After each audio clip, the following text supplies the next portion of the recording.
अपना देवर जी से कहत कली क्या कहते देवर जी से कि 9 महीना राजा जी संगे रहली ते कहू ना बहना होलवा आ 6 महीना रहली देवर संगे त का कहतली अरे आई सन रासिले भाऊ जाइया हो दिला लागल बा देवर से आई सन रासिले भाऊ जाइया हो देवर लागल बा देवर से ना महीना हम सैया संगे सुतली ना महीना हम सैया संगे सुतली अरे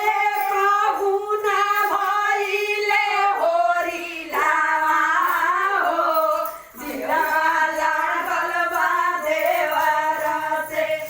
तीन महीना हम देवर संगे सुतली तीन महीना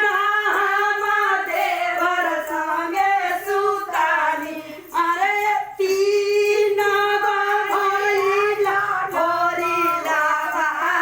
हो दिलवा लागल बा देवर से तीन गो भइला होरी लावा हो दिलवा लागल बा देवर से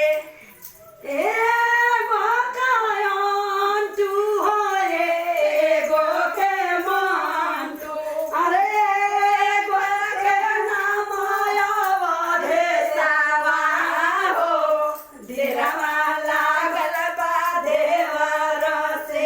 एगो के नाम अवधेशवा हो दिलवा लागल बा देवर से एगो के कानी लियली एगो के कोरा अरे एगो के अंगूरी धरवाली हो दिलवा लागल बा देवर से एगो के अंगूरी धरवाली हो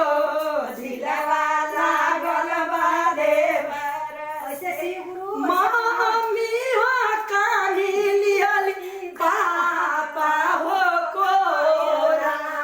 दादी ही अंगूरी धरवाली हो दिलवा लागल बा देवर से दादी ही अंगूरी धरवाली हो दिलवा लागल बा देवर हर हर महादेव हे महादेव खूब तरक्की होके बाबू के दादी के खूब तरक्की होके दादा के हम हमारा वीडियो जो जो देखे लाइक करना सब्सक्राइब सकाश करते रहना देखा हे महादेव